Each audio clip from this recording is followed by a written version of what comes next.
آج پھر اس نے کام کرنے سے انکار کر دیا تھا۔ وجہ یہ تھی کہ اسے پیٹ بھر کر کھانے کو نہیں دیا گیا تھا۔ کام سب سے زیادہ کرتی جبکہ کھانا اسے کم دیا جاتا تھا۔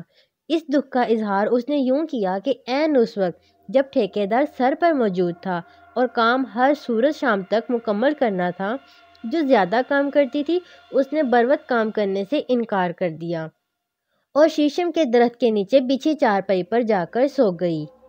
ماں باپ منت سماجت پیار محبت کے ساتھ ساتھ سختی پر بھی اتر آئے، مگر اس کے کانوں پر جوں تک نہ رینگی، اٹھنے سے صاف انکار کر دیا۔ تنگ آ کر وہ لوگ گوشت والے سے گوشت لائے اور سالن بنا کر اس کے آگے رکھا تو 5 کلو گوشت کا سالن لمحوں میں ہڑپ کر گئی۔ کھانے سے فراغت پاتے ہی ٹوکری اٹھائی اور سڑک پر ریت اور بجری کی بارش کر دی۔ پورے دن کا کام جو 10 افراد نے مل کر کرنا تھا اس نے 1 گھنٹے سے بھی کم وقت میں کر دیا۔ کام مکمل ہوتے ہی باپ کو مزدوری کی مد میں 2000 ملے۔ وہ تو خوشی سے نہال ہو گیا، بیٹی کی بلائیں لینے لگا، اس کی تعریفوں میں زمین و آسمان کے کلابے ملا دیے، ہاتھ اور منہ چوم کر اپنی محبت کا اظہار کرنے لگا۔ بچی کیا پیدا ہوئی، دکھوں کے آسمان پر سکھ کا سورج اپنی تمازت سے چمک کر اس گھر میں خوشیوں کی بہاریں لایا۔ دنوں میں وہ مہینوں کی لگتی تھی۔ تھوڑا عرصہ گزرا کہ قد و قامت بڑھنے لگا، سوچ و فکر میں تبدیلی آنے لگی، اعضاء کی حرکت کے ساتھ ساتھ چلنے پھرنے کی کوشش کرنے لگی۔ اس عجیب و غریب صورتحال سے والدین سخت پریشان تھے۔ شعور کی پگڈنڈی پر قدم رکھنے کا پتہ ہی نہ چلا۔ بچوں کی ضروریات اور فرمائشیں والدین کو ہلکان کر دیتی ہیں۔ یہ تو لگتا تھا سونے کا چمچہ منہ میں لے کر پیدا ہوئی ہے، جس چیز کی خواہش کرتی منٹوں میں اس کے سامنے ہوتی۔ ایسے ایسے کھلونے اس کے پاس تھے جو غیر ممالک میں رہنے والے بچوں کے پاس بھی نہ ہوتے تھے۔ والدین کو کبھی عید بارات کے موقع پر پیٹ بھر کر کھانا اور پھل وغیرہ ملتے تھے، جبکہ یہ لڑکی بے موسم کے پھل کھاتی تھی۔ بچے ہوئے پھل دوسرے بہن بھائیوں کے کام آتے تھے۔ اچھے پھل، غذائیت والی خوراک، خوشحالی، فکر و پریشانی سے دور رہنے والی ریشما ایک امیر گھرانے کی شہزادی لگتی تھی، چلتے پھرتے حسن کی دیوی لگتی، جس کے سامنے دوسری لڑکیوں کا حسن مانت پڑ جاتا۔ مگر غربت سب کو جھندلا کر رکھ دیتی۔ امیر ماں باپ کی اکلوتی بیٹی کالی کلوٹی بھی ہو تو لاکھوں میں ایک ہوتی ہے، لیکن غریب کی بیٹی بے شک چاند کا ٹکڑا، کنول کا کیچڑ میں کھلا پھول ہو، لیکن جب پھٹے پرانے کپڑے پہن کر نکلتی ہے تو یوں لگتا ہے جیسے چاند کو گرہن لگا ہو۔ اسلم غریب باپ کا بیٹا تھا اور باپ کی عمر محنت مزدوری کرتے گزری۔ ایک دن زیر تعمیر مکان کی دیوار کے سائے میں سستانے کے لیے بیٹھا تھا کہ دھڑام سے دیوار گری اور وہ جاں بحق ہو گیا۔ ذمہ داری اسلم کے سر پر آ پڑی تو بچپن میں ہی مزدوری میں جت گیا۔ جب جوان ہوا تو ماں کو سر پر صحرا سجانے کا شوق چڑھ آیا تو قریبی رشتہ داروں میں مناسب لڑکی دیکھ کر شادی کر دی گئی۔ اولاد کے معاملے میں اسلم کچھ زیادہ ہی خوش نصیب نکلا۔ یکے بعد دیگرے 4 بیٹے 5 بیٹیاں ہو گئی۔ بچوں کی فوج سے گھبرانے کے بجائے خوش ہونے لگا۔ روزی روٹی کا اللہ مالک ہے، غریب نے کون سا زمینوں کا بٹوارا کرنا ہوتا ہے جو اس سے زیادہ بچوں کی پریشانی ہو۔ محنت مزدوری سے بچوں کی کفالت کرتا۔ بچوں کی وجہ سے یہ ذمہ داری بڑھ گئی تھی کہ اب اسے روز کام پر جانا پڑتا تھا۔ بیوی بھی ساتھ دیتی، لوگوں کے گھروں میں کام کرتے، یوں پرانے کپڑے اور بچا کچا کھانا مل جاتا۔ زندگی اپنی ڈگر پر رواں دواں تھی۔ اس دوران ایک ایسی بچی پیدا ہوئی جس نے پورے خاندان کو حیران کر دیا۔ پیدائش کے تھوڑے عرصے بعد ہی سمجھدار بچوں کی طرح بولنا اور حرکات شروع کر دیں۔ بچپن سے جوانی کی حدود میں قدم رکھا تو باپ کی مشکلات کو کم کرنے کے لیے تگودو کرنے لگی۔ اسلم مزدور آدمی تھا۔ اولاد کی کثرت سے کچھ تو اسے دن رات کی محنت کرنا پڑی، مگر جوں جوں بچے جوان ہونے لگے اس کے مسائل کم ہوتے گئے۔ سکھ کی ہوا اس کے گھر کے صحن کے گرد و غبار میں اڑنے لگی۔ اب میاں بیوی بچوں سمیت مزدوری کرتے، 800-1000 روپے آرام سے دہاڑی کے مل جاتے۔ سب لوگوں نے مل کر گھر کو دھکیلنے کے لیے محنت مزدوری شروع کر دی۔ شہر سے گاؤں تک پختہ سڑک بننے کا اعلان ہوا تو کتنے ہی غریبوں کے چہرے خوشی سے چمکنے لگے۔ اب انہیں مزدوری کے لیے دوسرے گاؤں یا شہر نہ جانا پڑتا اور نہ ہی مزدوری کے لیے کام ڈھونڈنا پڑتا۔ کام شروع ہوا تو مزدوروں کا جمع غفیر ہو گیا۔ اسلم بھی وہاں پہنچ گیا، ہمراہ فیملی پختہ سڑک پر کام کرنے لگا۔ پہاڑی علاقے سے پتھر لانے والے ٹرک خالی کرنے کے لیے 1000 روپے مزدوری ملتی۔ ایک دن ان ٹرک والوں کو جلدی تھی، انہوں نے دوسرا پھیرا جلدی لانا تھا۔ مزدور نہ مل سکے تو انہوں نے اسلم کی منت کی، جس کی مزدور ٹیم میں 12 افراد ایک ہی گھر کے شامل تھے، کہ ٹرک خالی کرو، ہم آپ کو 3000 روپے دیں گے، جبکہ یہی 3000 روپے دوسرے کام میں 2 دن بعد ملتے تھے۔ اسلم نے 2 بیٹوں اور ریشمہ کو ساتھ لیا اور ٹرک خالی کرنے لگا۔ تھک کر اسلم نیچے اترا، پانی پینے لگا۔ بیٹے پہلے سے ہی نیچے اتر چکے تھے، اوپر صرف ریشمہ تھی۔ جب وہ لوگ دوبارہ ٹرک کے پاس آئے تو ریشمہ پورا ٹرک پتھر سے خالی کر چکی تھی۔ یہ صورتحال دیکھ کر وہ خوش بھی ہوئے اور حیران بھی۔ 3000 ملتے ہی وہ تو ہواؤں میں اڑنے لگے۔ سڑک پر مزدوری کرتے کرتے کافی دن ہو گئے۔ جس دن ٹرک خالی کر کے پیسے کمائے تھے، اس کے بعد انہوں نے سڑک کے کام کا بھی ٹھیکہ لینا شروع کر دیا۔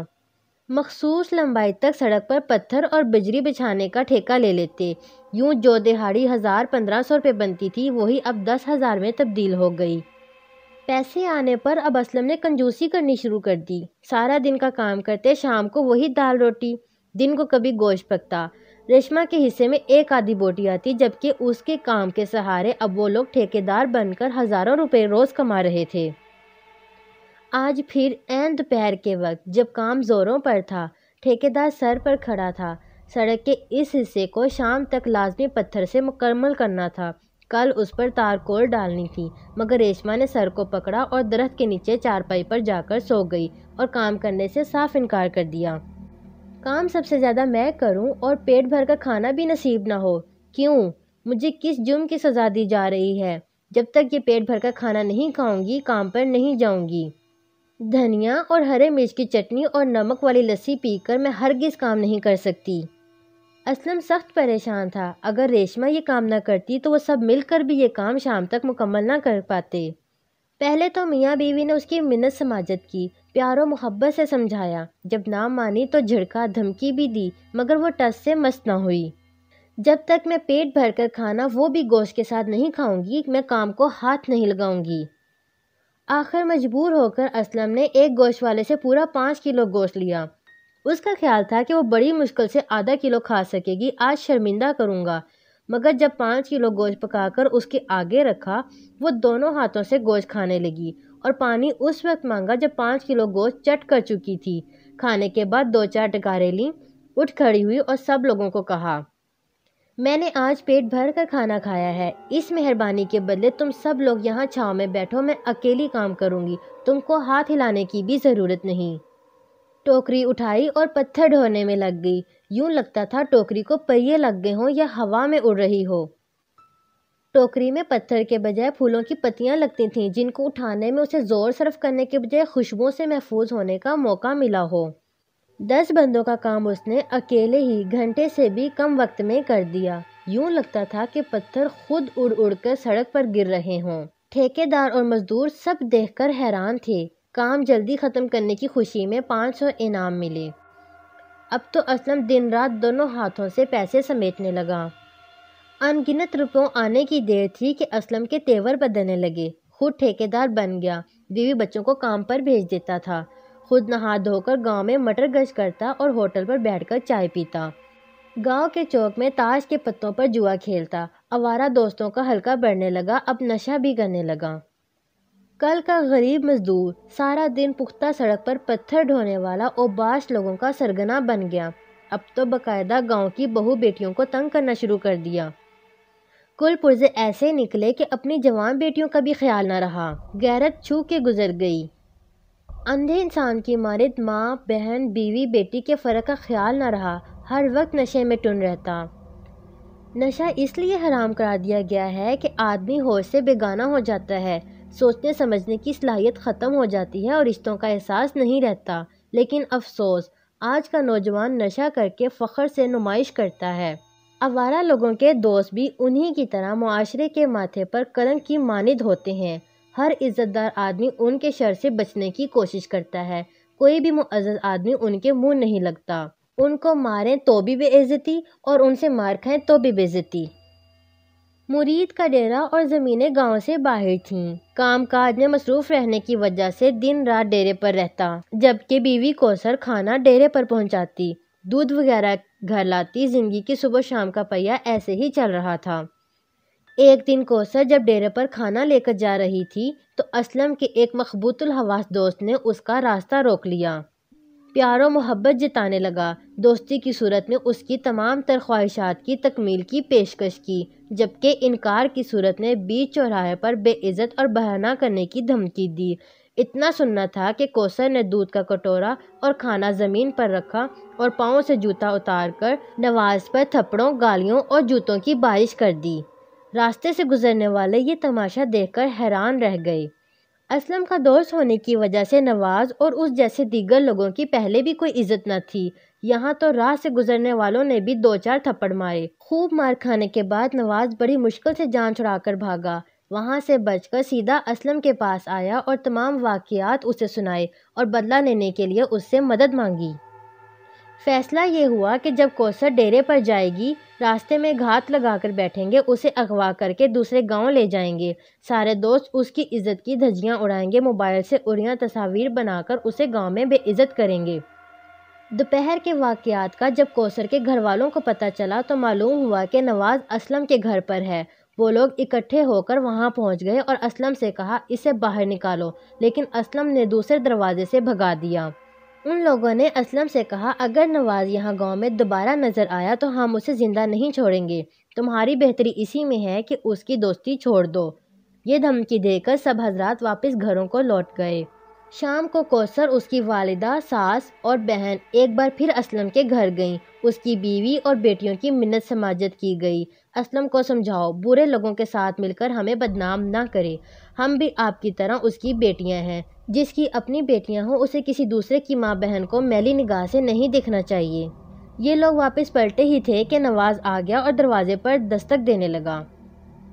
بیٹی ریشما نے دروازہ کھولا تو نواز کو دیکھتے ہی اسے دھتکار دیا، گالیوں کی بوچھاڑ کر دی اور دروازہ بند کر دیا۔ شور سن کر اسلم دروازے پر آ گیا اور پوچھا کون ہے؟ ریشما نے کہا نواز ہے۔ یہ سنتے ہی اسلم نے فوراً دروازہ کھولا، اسے اندر بلایا اور بیٹی کو 2 تھپڑ مار دیے کہ دوست کی بے عزتی کیوں کی ہے۔ ریشما واپس تو چلی گئی مگر اس کے اندر جوار بھاٹا سر اٹھانے لگا، مگر وہ کچھ کر نہیں سکتی تھی۔ نواز کے لیے کھانا تیار کیا گیا۔ کھانا کے بعد صحن کے ایک کونے میں چارپائیوں پر اسلم اور نواز خسر پھسر کرنے لگے، کوثر کو اغوا کرنے کے بارے میں حتمی پلان تیار کرنے لگے۔ اس دوران ریشما وہاں آ گئی اور باپ کے پاؤں میں بیٹھ کر دہائیاں دینے لگی۔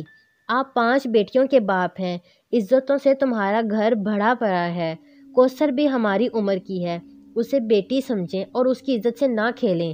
اگر کوئی ہماری عزت سے کھیلے گا تو آپ کو اچھا لگے گا کیا؟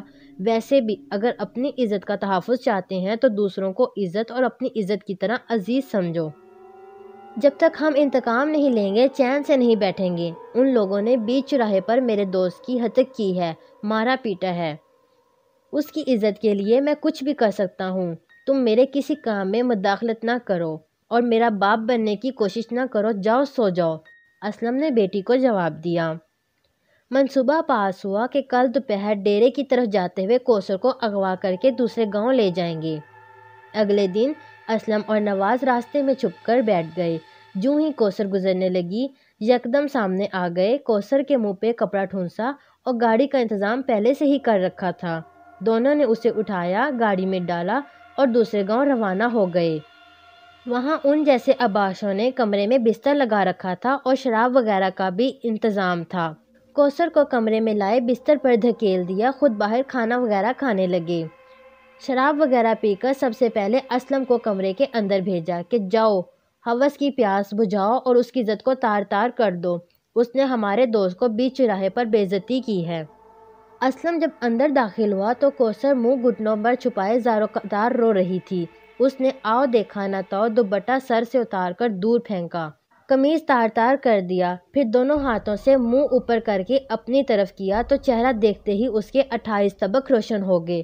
وہ کوثر نہیں، اس کی اپنی بیٹی ریشما تھی، جو قمیض نہ ہونے کی وجہ سے باپ کے سامنے برہنہ کھڑی تھی۔ ریشما کی آنکھوں سے غصے کی وجہ سے شعلے نکلنے لگے، جنہوں نے پورے گھر کے در دیوار کو آگ کی طرح لال کر دیا۔ لوہے کی طرح دیواریں تپنے لگیں اور ایک بہترین باحیا لباس پہنے باہر نکلی۔ آنکھیں آگ کے انگارے برسا رہی تھیں، جدھر نظر جاتی مٹی میں بھی آگ لگ جاتی۔ وہاں پر دیگر لوگ آگ کی تپش کی وجہ سے تلملانے لگے، پاؤں کے نیچے انگارے دہکنے لگے۔ دروازے کی طرف بھاگے تو سامنے انگاروں پر بچھو چل رہے تھے، جبکہ دروازے پر ایک بہت بڑا اژدہا منہ کھولے کھڑا تھا۔ واپس پلٹے تو ریشما کی آنکھوں سے نکلنے والے شعلوں نے جلا کر کوئلوں میں تبدیل کر دیا۔ یہ کوئلے پانی میں تبدیل ہو کر گندی نالی میں بہنے لگے، جبکہ ریشما ایک حور کی طرح خوبصورت لباس پہنے پروں کی مدد سے پرواز کر کے اپنے گھر کی طرف روانہ ہو گئی، جبکہ کوثر دودھ کا مٹکا سر پر رکھے ڈیرے سے گھر کی طرف آ رہی تھی اور اسے ان واقعات کی دور دور تک کوئی خبر نہ تھی۔